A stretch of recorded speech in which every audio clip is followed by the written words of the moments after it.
Aleluia. Eu vou dizer algo para os irmãos, que eu estou bastante emocionado aqui, porque eu vejo como Deus faz as coisas. Jefferson, o que eu vou pregar hoje? Não sabe? Você não sabe o que eu vou pregar hoje? Luciano, o que eu vou pregar hoje? Não sabe? Jesus é o Rei da Glória. A glória de Deus em nosso meio. É o tema da pregação, gente. E parece que eu não precisava nem pregar. Só voltar ao cântico de novo aí, está a pregação inteira. Está toda a pregação aí. Aquilo que Deus falou ao meu coração, está falando ao nosso coração. O mundo aí fora pode dizer que isso é o que mesmo? Uma coincidência.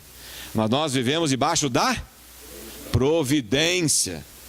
É providência de Deus. Então Deus vai falar conosco. Eu não tenho dúvida nenhuma. Eu sei que Deus está falando conosco. Então abra sua Bíblia, que Deus vai falar com você. Vai falar comigo, já está falando conosco. Efésios capítulo 1.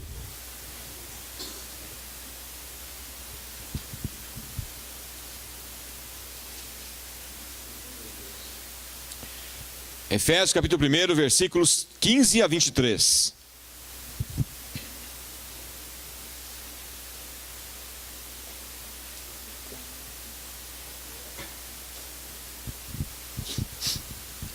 Efésios capítulo 1, versículos 15 a 23.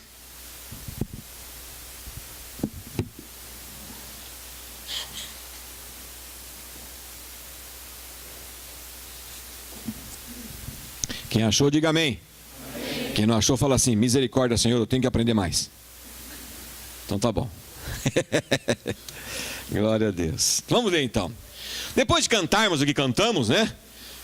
Começa assim a leitura.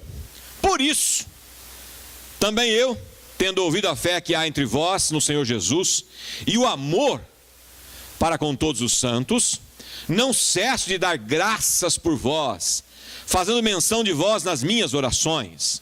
Para quê? O Deus de nosso Senhor Jesus Cristo, o Pai da glória, vos conceda espírito de sabedoria e de revelação no pleno conhecimento dele. Iluminados os olhos do vosso coração, para saberdes qual é a esperança do seu chamamento, qual a riqueza da glória da sua herança nos santos, e qual a suprema grandeza do seu poder para com os que cremos, segundo a eficácia da força do seu poder, o qual exerceu ele em Cristo, ressuscitando-o dentre os mortos e fazendo-o sentar à sua direita nos lugares celestiais, acima de todo principado e potestade, e poder, e domínio, e de todo nome que se possa referir, não só no presente século, mas também no vindouro. E pôs todas as coisas debaixo dos pés, e para ser o cabeça sobre todas as coisas, o deu à igreja, a qual é o seu corpo, a plenitude daquele que a tudo enche em todas as coisas. Amém. Abaixa sua cabeça. Ore ao Senhor agora e fala: Deus, eu sei que o Senhor vai falar conosco hoje. Já percebemos isso. E portanto, ó Deus, abra o meu coração para que a tua palavra encontre um coração humilde, um coração pronto a ouvir, a entender e a viver a tua palavra. Orem assim.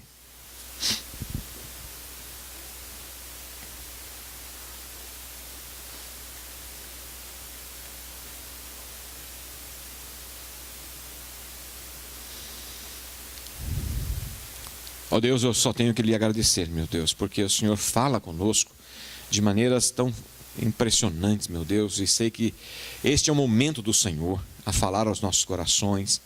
O Senhor já preparou essa mensagem, essa palavra, Pai, vinda do teu coração para esta igreja. Sei, ó Deus, que isto é para que nós possamos realmente entender, compreender e viver. Mas, ó Deus, necessitamos do teu Espírito. Portanto, o Espírito Santo de Deus, o Senhor tem liberdade para agir em nosso meio agora, para poder, ó Deus, derramar do seu infinito poder, sua infinita misericórdia e esse teu amor que é imensurável, que não cabe dentro de todo esse universo. É por isso, meu Deus, que nós realmente nos entregamos agora, Pai. Fala conosco, Senhor, instrua-nos conforme o Teu coração, conforme a Tua vontade, pois nós desejamos ser um povo que cresce na graça, no conhecimento e nas atitudes que o Senhor tem para conosco. Por isso, amado Pai Celestial, eis-nos aqui, todos prontos a ouvir, a entender e a viver a Tua palavra, em nome de Jesus. Amém. Meus queridos, é por isso que eu creio que Deus tem um propósito tremendo com essa igreja. Eu creio que Deus tem virtudes a derramar nessa igreja. E quando eu falo igreja, não estou falando de placa, estou falando da tua vida, estou falando da tua casa, da tua família. Deus tem propósitos maravilhosos para nós. Deus preparou já desde a eternidade um tempo de graça, um tempo de bênção, um tempo de glória nele, através dele, em tua vida, em minha vida, na vida desta igreja. Deus quer fazer grandes coisas em nossas vidas, amados. Deus quer fazer grandes coisas através de nossas vidas. Agora, é importante que nós entendamos e conheçamos e venhamos a conhecer ainda mais exatamente esse maravilhoso proceder que Deus permite que nós possamos vivenciar, que é a sua glória. A glória de Deus. O tempo que Deus quer fazer em nós, para essa glória se manifestar, já vem desde o tempo do Velho Testamento. E Ele quer manifestar agora em Cristo, na igreja e em cada crente. Eu vou repetir, Deus quer manifestar essa glória em Cristo, na igreja e em cada crente. Cada um. Deus quer manifestar a glória dele.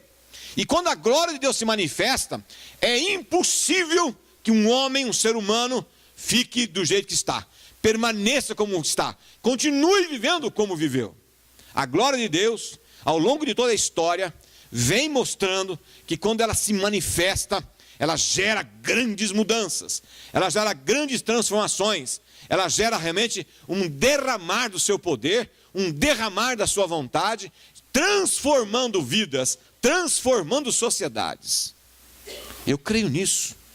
Desde o momento que eu comecei a viver isso, eu creio que Deus vai usar essa igreja para realmente salvar Curitiba, salvar Paraná e influenciar o mundo. Amém? Amém. Eu creio nisso, queridos. Eu creio que Deus tem levantado homens e mulheres, tem nos preparado para esse momento. Momento de muita multiplicação. Multiplicação da graça, da bênção, da provisão. Multiplicação de homens, mulheres, multiplicação de líderes, multiplicação da palavra, multiplicação dos feitos maravilhosos de Deus que vem através da sua glória, manifesta no meio do seu povo. Mas o que é a glória de Deus? O que é a glória de Deus? Há uma palavra no hebraico que chama Shekinah. E Shekinah é a glória de Deus no meio do seu povo. Shekinah é a glória de Deus no meio do seu povo. Shekinah é a glória de Deus lá na sua casa. Shekinah é a glória de Deus no seu trabalho. Shekinah é a glória de Deus no povo, na sociedade. Isso é Shekinah. Shekinah é o resplendor, é Deus habitando de maneira impressionante no meio do seu povo. Ou seja, impressionando quem vive a glória, impressionando quem vê a glória. E é isso que nós desejamos. Nós queremos ver a glória de Deus, nós queremos sentir a glória de Deus, nós queremos viver pela glória de Deus. Quando dizemos, como falamos aqui no culto, nós te damos glória a Deus, glória a Deus. Quando falamos essa expressão, não significa que Ele carece de glória. É tão somente nós tomando consciência que Ele se manifesta a nós pela sua maravilhosa graça, despojando a sua grandeza sobre nós, derramando a sua grandeza sobre nós. Mas tudo isso tem propósitos, tudo isso está debaixo de propósitos. A glória de Deus é algo que acompanha o povo de Deus desde quando chamou Deus a Abraão e começou a mostrar a glória dele para Abraão. Ele começou a mostrar essa glória. E a primeira manifestação que ele fez com Abraão foi chamar Abraão para fora e falar para Abraão: olha para o céu e observe a minha glória. Observe a minha glória. Foi a primeira manifestação desse dessa condição maravilhosa da graça que nós costumamos dizer em teologia, que é uma teofonia. O que é teofonia? Teu é Deus, fonia é apresentação. Então é Deus se apresentando ao homem, Deus se apresentando à sua criatura, Deus se apresentando ao seu povo, sempre com um propósito. Mesmo com Abraão, houveram outras vezes. Quando ele foi destruir Sodoma e Gomorra, ele teve uma teofonia com Abraão, mandou anjos falar com ele, para que pudesse esclarecer a Abraão que Sodoma e Gomorra iria ser destruída. Houve outro momento maravilhoso, quando ele foi anunciar o nascimento de Isaac, de maneira milagrosa. Ele velho, Sara velha, ainda assim, Deus veio até eles para mostrar um propósito. E o propósito era estabelecer um povo na terra que estivesse dando glória a Deus, estivesse glorificando a Deus. Com Moisés também não foi diferente. Deus aparece a Moisés naquela sarça ardente. É uma teofonia, é a presença de Deus, é a glória de Deus aparecendo ao ser humano. E a glória de Deus é tão exuberante, é tão incrível, é tão tremenda, que Moisés não pôde ver. Ele viu a sombra do Altíssimo passando. A sombra. Porque se ele visse de frente a frente, ele seria consumido pela glória de Deus. Pela glória de Deus. A glória de Deus se manifestou ainda em Moisés, através de Moisés, quando Deus abre o mar vermelho. Aquela ação de Deus tremenda, abrindo o mar, é uma expressão maravilhosa da glória de Deus aos homens. Aos homens. Mas não somente para se ver, mas é uma glória para beneficiar, para gerar o andamento, o cumprimento, o prosseguimento dos propósitos de Deus. Deus abre o mar vermelho. Deus continua agindo no meio do seu povo, ainda no Velho Testamento, com uma coisa ainda mais portentosa. Josué estava guerreando, lutando, e de repente ele vê o sol se declinando. Ele percebe que vai chegar a noite, e ele não vai conseguir lutar, não vai conseguir empreender a vitória que ele desejava e necessitava. Deus faz o planeta Terra parar. Não sei como, mas fez parar. E a ciência hoje já consegue estabelecer o entendimento de que realmente, ao longo da história, houve um momento que o tempo parou. Eles não conseguem, a ciência não consegue precisar exatamente que é no tempo de Josué, mas se aproxima. Portanto, nós podemos perfeitamente crer que isso de fato aconteceu. Deus manifesta a glória dele, imagina, fazendo o planeta parar, por causa de um homem, por causa do seu povo. Deus repete a dose que tinha feita com Moisés e faz com que as águas do Rio Jordão parem. Abra para que o povo passe a seco. A seco. Deus, na sua glória maravilhosa, através de uma oração de Salomão, quando ele está consagrando o templo, e a presença de Deus se faz presente naquele momento, se enche o templo com a presença, e os sacerdotes ficam mudos, paralisados, petrificados, por causa da glória de Deus presente naquele momento que Salomão estava consagrando o templo a Deus. A Deus. Isaías, naquele momento que ele está adorando a Deus no templo, adorando a Deus, Deus demonstra a ele a sua glória de tal maneira que Isaías entende que vai morrer, entende que vai sucumbir, porque a glória de Deus se manifesta. Mas o propósito ali, qual era? O propósito era trazer para Isaías a purificação, o entendimento do que Isaías deveria ser dali para frente. Por isso que nós precisamos e devemos almejar a glória de Deus. Almejar a glória. Porque a glória de Deus, quando vem sobre nós, ela vem sempre com um propósito maravilhoso de direcionamento na família, na tua vida, nas circunstâncias da sua vida. Vem para causar em você grandes transformações, grandes ações. Por isso que nós precisamos almejar, buscar a glória de Deus. A glória de Deus se manifestou de maneira portentosíssima no Novo Testamento. No Novo Testamento. Através do quê? De quem? Da própria pessoa dele em nosso meio. Enquanto no Velho Testamento, essa teofania era a presença dele em circunstâncias, em atos, em eventos. Agora, acontece de uma forma esplendorosa, de uma forma simplesmente marcante, por toda a vida na terra. Por toda a vida na terra. Não é um ato simplesmente que abre o mar, mas é um ato que abre os tempos, abre a história, divide a história. É um ato que gera vitória sobre vitória. É um ato que gera a plenitude de Deus com os seus seres, com os seus filhos, com o seu povo. E começa de maneira simplesmente também portentosa. Começa com um ato de uma presença numa simples jovem. E nessa simples jovem, ali já é manifesta essa teofania maravilhosa, dizendo a ela que ela foi escolhida para que ela pudesse ter em seu ventre o Filho de Deus.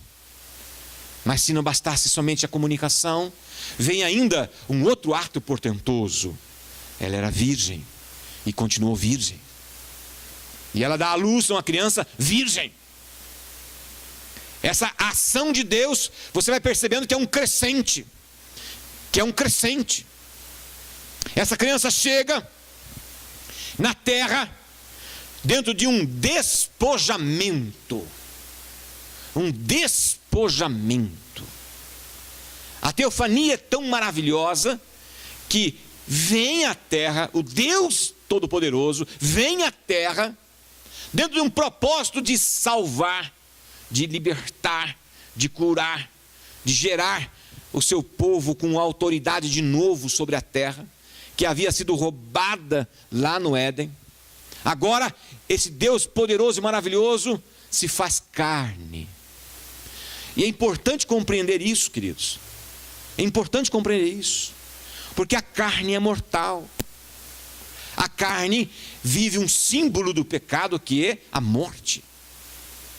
E esse Deus eterno, poderosíssimo, esse Deus tremendo, se faz carne. E passa a ser carne como eu e você.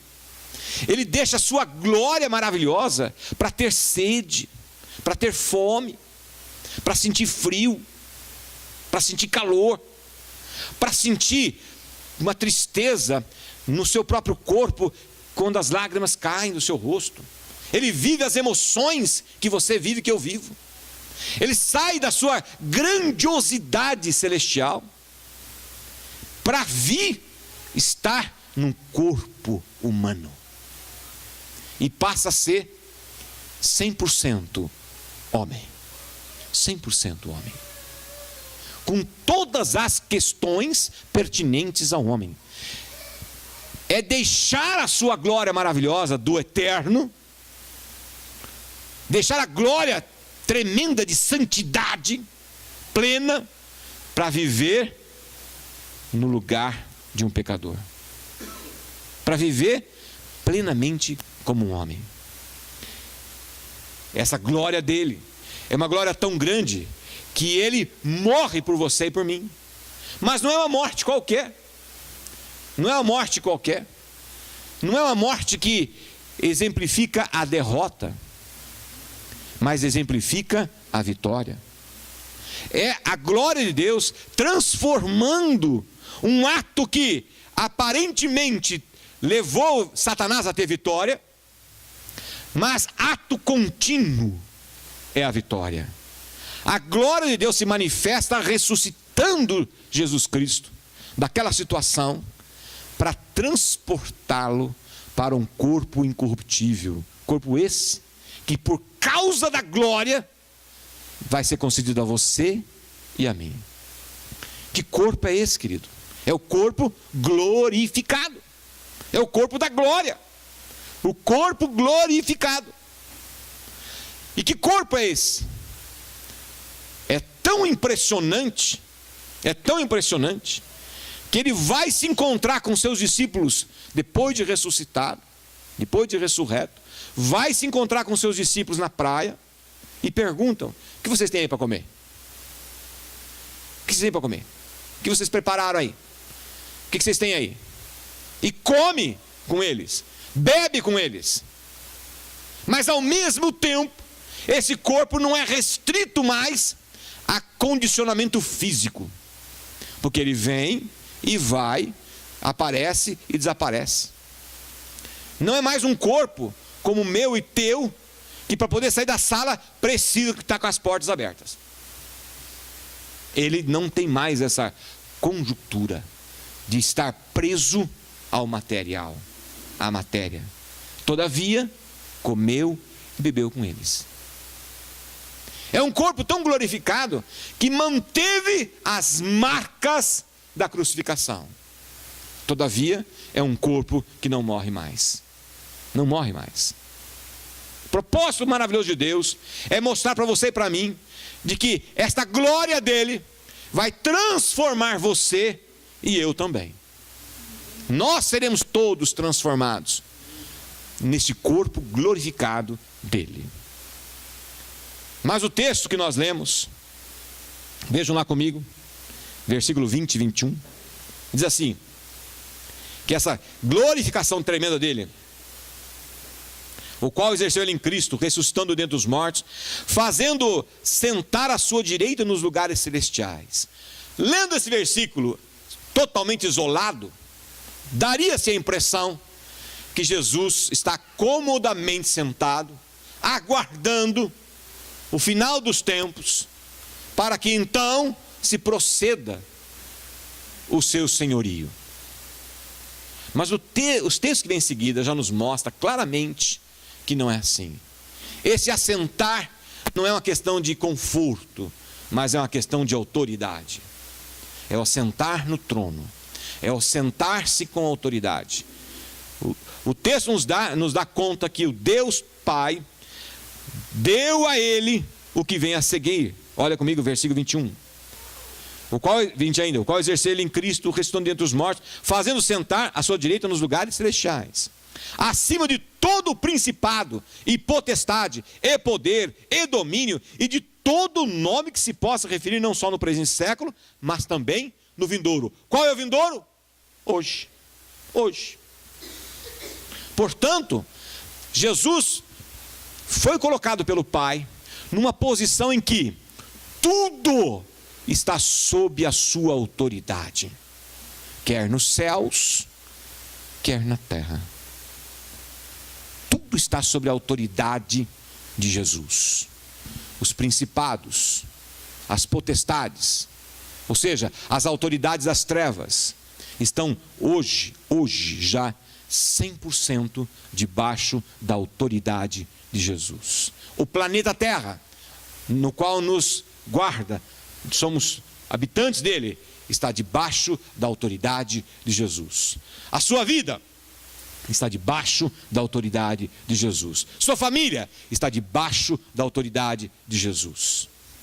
Esta glória de Deus se manifesta em Cristo para traduzir este poder. Agora, o impressionante disso é o que vem na sequência. E começa lá no 22.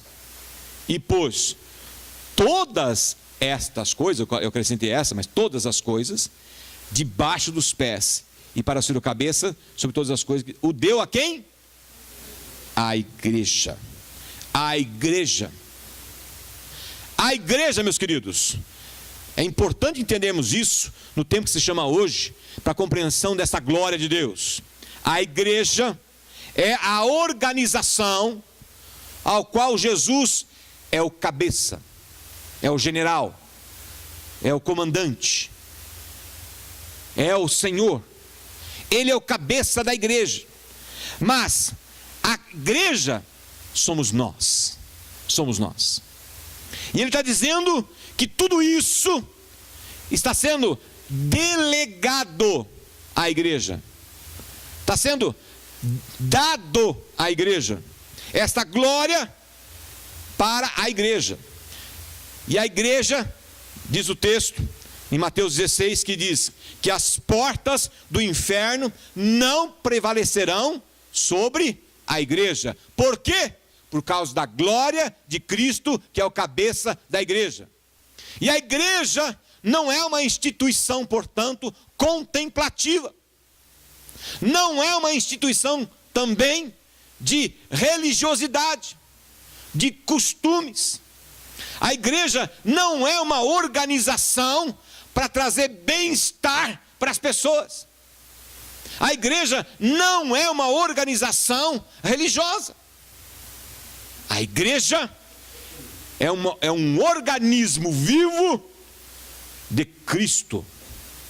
É um organismo vivo de Cristo. É imperativo que nós entendamos isso. Nós somos, como igreja, o receptáculo da glória de Deus.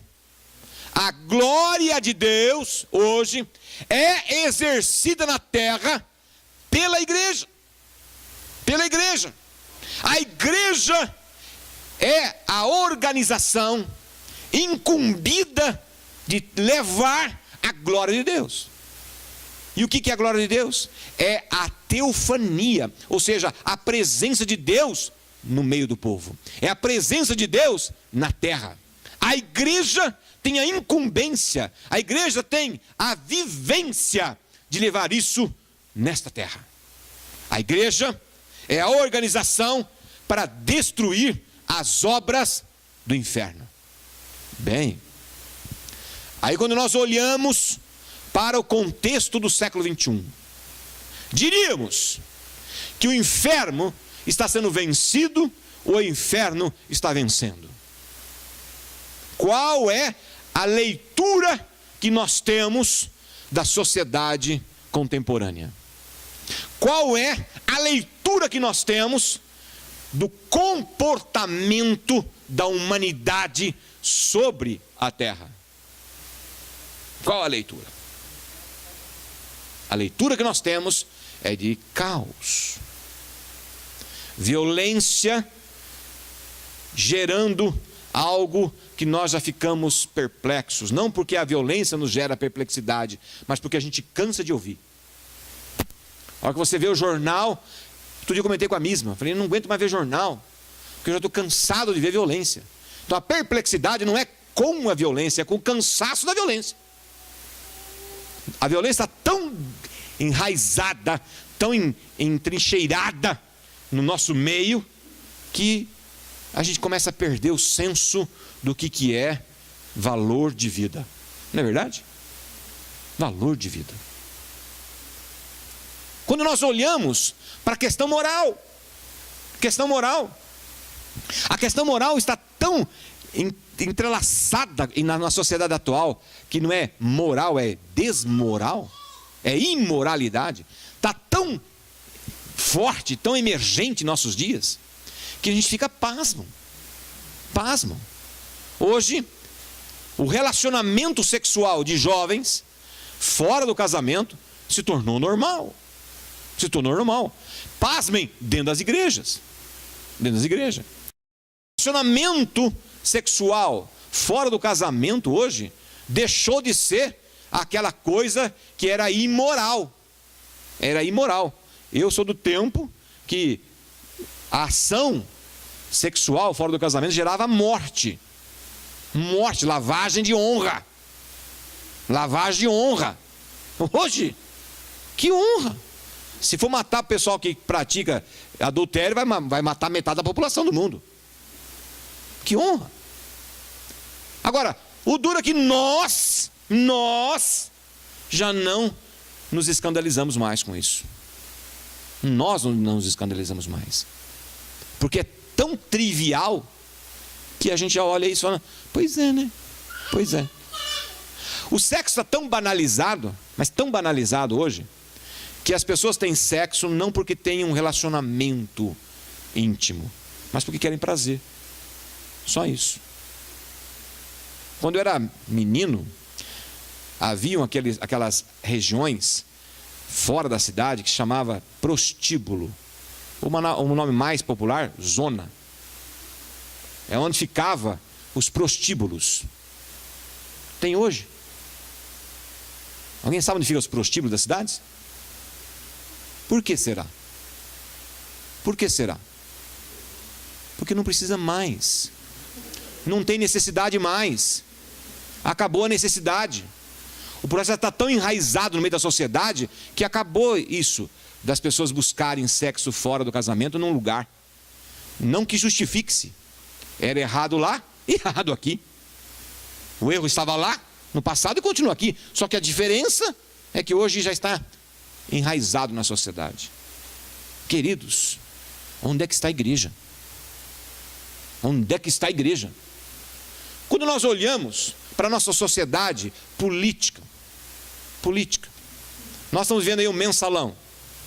Eu dou glórias a Deus que pelo menos isso está acontecendo. Estou ansioso para ver o final desse negócio. Quero ver o final disso. Espero que haja justiça. Espero. Mas hoje lia na Veja, a articulação das autoridades para que os juízes não julguem como tem que julgar e que os mensaleiros sejam liberados. Como pouco disse o presidente de um determinado partido que está em evidência, disse: mensalão, isso é utopia, isso nunca existiu. Isso é utopia. Então, é essa sociedade que nós vivemos. E o que tem feito a igreja? E quando eu digo igreja, é você e eu. O que temos feito diante desses escalabros que estão na nossa sociedade? O que temos feito? Só, na grande maioria, somos observadores. Observamos. Eu ouvi recente de alguém me dizendo assim que uma igreja... Alguém me contou, não sei se foi daqui da igreja, alguém me contou que uma igreja, acho que foi o Jefferson, alguém me contou, uma igreja o evangelho cresce tanto naquela cidade, que foi você, né, Jefferson? Que a igreja hoje tem político na igreja, não é isso? Não sei se foi você, alguém me contou. Porque a igreja está influenciando dentro da política com homens de Deus, mulheres de Deus. E é certo ou errado? Certíssimo.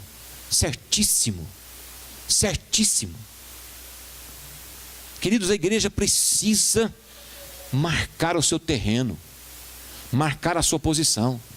E como é que vamos fazer isso? Vamos fazer isso com a glória de Deus. Com a glória de Deus. A glória de Deus na igreja, para organizar, para efetivar o reino de Deus. Porque aonde entra o reino de Deus, o inferno sai. Aonde entra a presença de Jesus Cristo, aquela família se conserta. A pretensão que temos que ter é a mesma daquela história bem conhecida das estrelas do mar no mar, que todos conhecem. Nós ficamos imaginando que o problema é tão grande que nós, IPB, Igreja Presbiteriana, IPF, Filadélfia, Igreja Presbiteriana do Brasil, Filadélfia, nós somos tão pequenos diante de toda essa circunstância. O que podemos fazer? Qual é o nosso alcance? E quando pensamos assim, deixamos de fazer o que tem que ser feito. E o que tem que ser feito? Igual aquela mensagem. O cidadão estava andando na praia e viu um jovem correndo para a praia e correr para dentro do mar. Correndo para a praia, correr para dentro do mar. Correndo para a praia e correr para dentro do mar.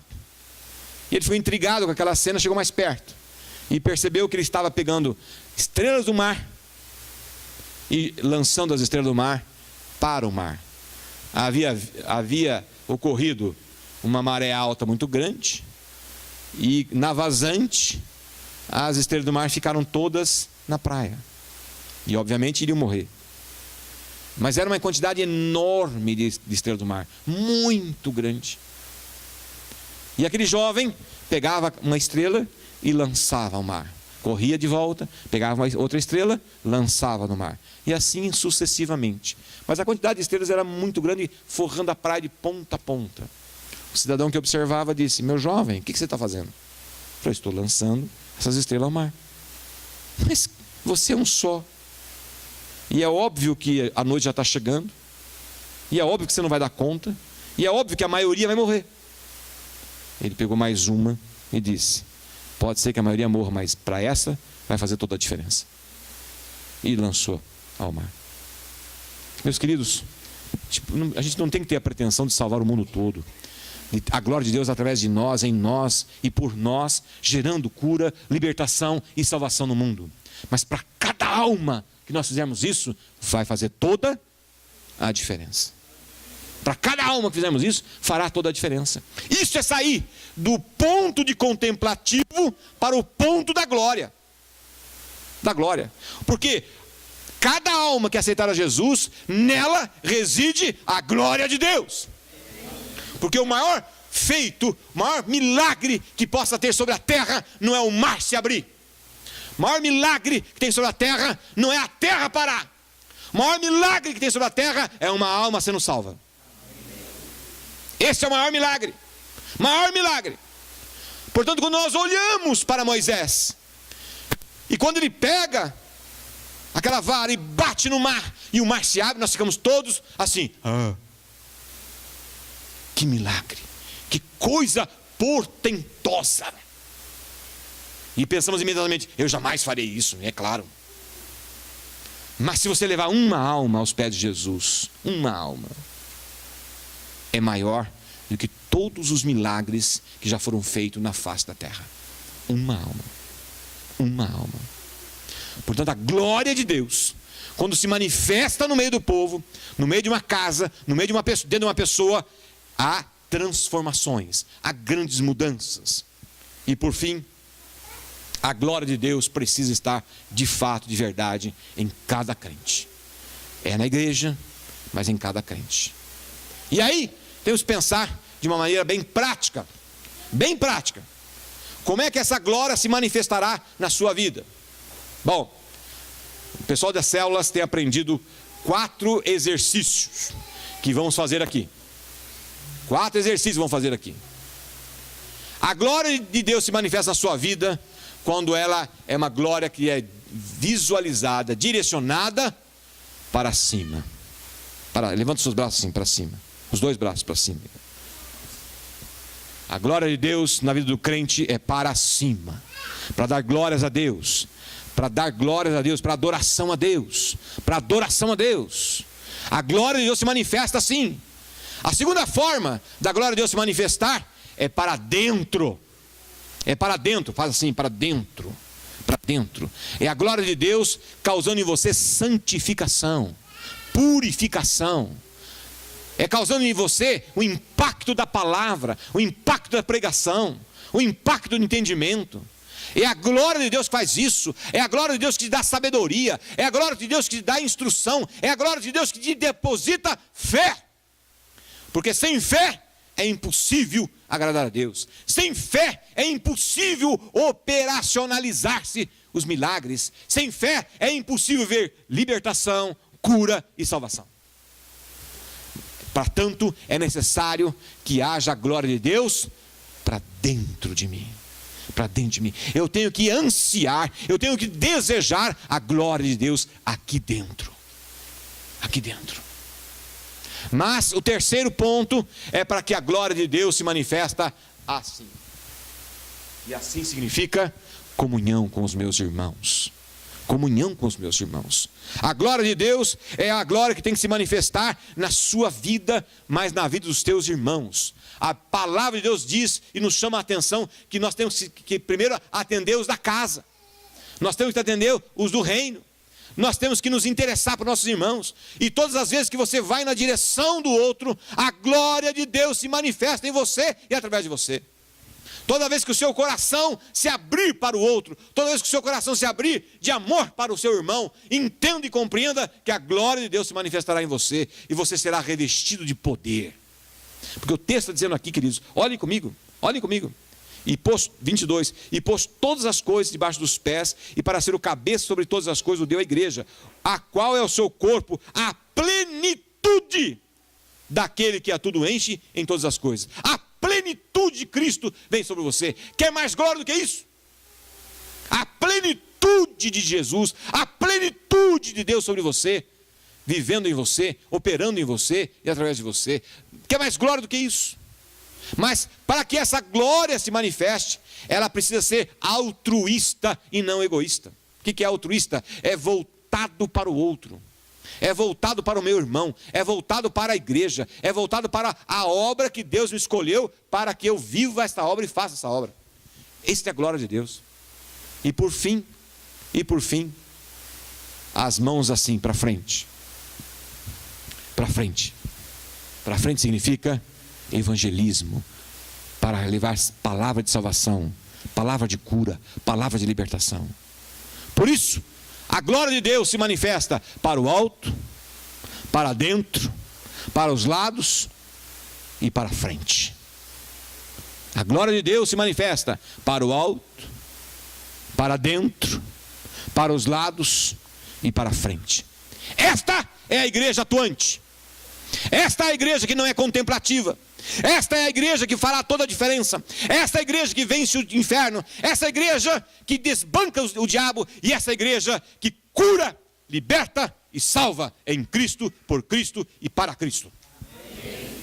Meus amados, quando entendemos isto, da glória de Deus, então faremos toda a diferença no tempo que se chama hoje.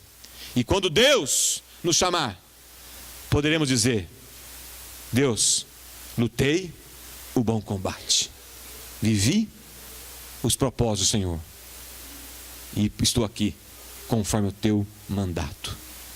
Meus amados, a igreja presbiteriana na Filadélfia é uma igreja que precisa viver a glória de Deus. A mesma glória que esteve no templo de Salomão, a mesma glória que esteve lá com Isaías, a mesma glória que agiu naquele tempo que Jesus foi assunto aos céus, e que o poder dele foi derramado sobre todas as pessoas que viveram esta glória maravilhosa, viveram esta fé maravilhosa e atuaram por essa glória maravilhosa. O tempo que nós estamos hoje é o tempo de restabelecimento da vida de cada um na glória de Deus. Na glória de Deus, para cima, para dentro, para os lados e para frente. Esse é o desejo do Senhor Todo-Poderoso. E esta é a palavra que Ele colocou no teu coração essa noite. E eu vou terminar pedindo ao Jefferson e à equipe que voltem para cá. Nós vamos cantar de novo esse último canto que foi cantado. Meus amados, a vontade de Deus, ela está expressa. Nós precisamos ser uma igreja que adora a Deus, uma igreja que cresce na graça e no conhecimento, uma igreja que se envolve no processo assistencial para os nossos irmãos, e uma igreja que evangeliza. Ontem nós estivemos na Adonep, no jantar da Adonep, e ontem quem esteve no jantar presenciou essas coisas, presenciou a glória de Deus, curando, libertando e salvando. Os que não puderam ir, perderam. Mas nós estávamos lá com mais de 50 pessoas, entre membros da igreja e convidados da igreja. Foi uma glória. Foi uma glória. Foi uma bênção tremenda ver o Espírito Santo agindo ali, curando, libertando, salvando vidas. Mas aquelas vidas foram curadas, foram libertas, foram salvas. Por quê? Porque teve um povo que foi lá adorar a Deus, foi lá se desprender de si mesmo, e foi lá levar pessoas para que essas pessoas fossem libertas, curadas e salvas. A glória de Deus se manifestou naquele local, naquela hora, naquele jantar, porque esta igreja esteve presente naquele lugar. E os que levaram convidados aqui, quem levou convidados? Seus convidados aceitaram Jesus? Sim, sim, sim, sim. Isso é para frente. Isso é para frente. Deus tem disponibilizado ferramentas para nós, como igreja. E eu almejo ver toda a igreja envolvida nesse propósito. Adorando, crescendo, se envolvendo e evangelizando. Adorando, crescendo, se envolvendo e evangelizando. Quando nós fizermos isso, seremos de fato um exército de Jesus, a igreja de Jesus, a casa de Jesus, o poder de Jesus nessa terra. E através de você a glória pode se manifestar, mas pode não. Pode não. Basta você dizer assim: eu não tenho tempo, eu não tenho jeito, eu não tenho recursos, eu não tenho condições. E a glória não manifestará em você e nem através de você. Mas quando você se colocar como um adorador, como um que se envolve com o outro, com o que quer o crescimento e que vai em direção ao evangelho, creia, a glória de Deus se manifestará em você e através de você. E aí, vamos viver como viveram os povos do passado, os povos do tempo de Jesus e o povo de hoje, que é viver a glória de Deus, que é incomparável, é imensurável, é algo tremendo que transforma todo aquele que vive, todo aquele que vê. Em nome de Jesus. Vamos ficar em pé, vamos cantar mais uma vez. E você vai perceber agora no cântico como tem a ver com tudo que nós hoje ouvimos do Espírito Santo. Ó Deus, porque Tu és o Rei da glória, Tu és o Senhor da glória, é o Senhor que derrama dessa glória sobre o Teu povo, na manifestação maravilhosa do Seu amor, dos seus propósitos. E esta igreja, meu Deus, quer viver esta glória. Esta igreja quer viver intensamente a Tua presença. Esta igreja quer viver intensamente os Teus propósitos, meu Deus. Entra em cada um de nós e opera Teus sinais, prodígios e maravilhas. Meu Deus poderoso, Senhor Jesus maravilhoso, nós queremos declarar que só o Senhor é Deus, só o Senhor é Rei da glória, e é através dessa glória maravilhosa que somos arregimentados, somos preparados, somos enviados, somos levados pelo Senhor para fazer aquilo que tem que ser feito, de fazer toda a diferença nessa sociedade, quebrar as portas do inferno, meu Deus, libertar os cativos, libertar os prisionados pelas trevas e dar a eles, ó Deus, a presença de Jesus através do nosso testemunho vivo, nosso testemunho de amor, nosso testemunho de envolvimento, de se importar, de poder proclamar, de falar, Senhor. Nós queremos te servir, ó Deus, em novidade de vida. Por isso transforma cada um de nós, Pai, nesta noite, neste lugar, neste momento, meu Deus, em nome de Jesus. Ó Deus poderoso, muito obrigado, Pai, pela revelação da sua palavra. Muito obrigado, Deus, pela revelação da tua vontade. Muito obrigado, Deus, porque o Senhor tem derramado sobre nós bênçãos sem medidas, e nós queremos, ó Pai, compartilhar essas bênçãos com aqueles que ainda não te conhecem, com aqueles que ainda nem chegaram aqui ainda, Senhor, em nome de Jesus. Meu Deus poderoso, nós queremos derramar sobre o teu povo agora esta paz, Pai, esta bênção, de tal maneira que cada um saia daqui agora, Senhor, repleto do teu Espírito, meu Deus, em nome de Jesus. Meu Senhor, nós te pedimos agora, levante o teu rosto sobre eles e lhe dês a tua paz. Ó Pai, que as tuas infinitas misericórdias, que é a causa de todos nós não sermos consumidos, sejam derramadas sobre todo o teu povo, de tal maneira, meu Deus, que eles possam transbordar dessa misericórdia e desse amor, meu Deus. Que o Senhor possa, Pai, derramar sobre o teu povo o entendimento, a sabedoria, Pai, o conhecimento da sua soberana vontade, e que haja no meio do teu povo, meu Deus, um ânimo completamente vindo do Senhor, de tal maneira, meu Deus, que cada pessoa que chegar a cada um de nós, seja impactado pela tua presença em nós e através de nós. É por isso, meu Deus, que nós nos despedimos agora, Pai, no nome de Jesus, no nome de Jesus, e queremos, ó Pai, nesse momento, Deus, orar a oração que o Senhor nos ensinou, que foi a oração do Pai Nosso. E oremos toda a igreja assim: Pai nosso que estás nos céus, santificado seja o teu nome, venha a nós o vosso reino, seja feita a tua vontade, assim na terra como nos céus. O pão nosso de cada dia nos dai hoje. Perdoa as nossas dívidas, assim como nós perdoamos aos nossos devedores. Não nos deixe cair em tentação, mas livra-nos de todo mal, pois teu é o reino, poder e a glória para todo sempre. Amém. Aleluias. Graças a Deus. Que Deus te abençoe e te guarde, meu irmão e minha irmã, e que você possa viver essa glória do Deus Altíssimo em todos os momentos da sua vida. Cante mais uma vez enquanto o povo se é despedido. Abraço.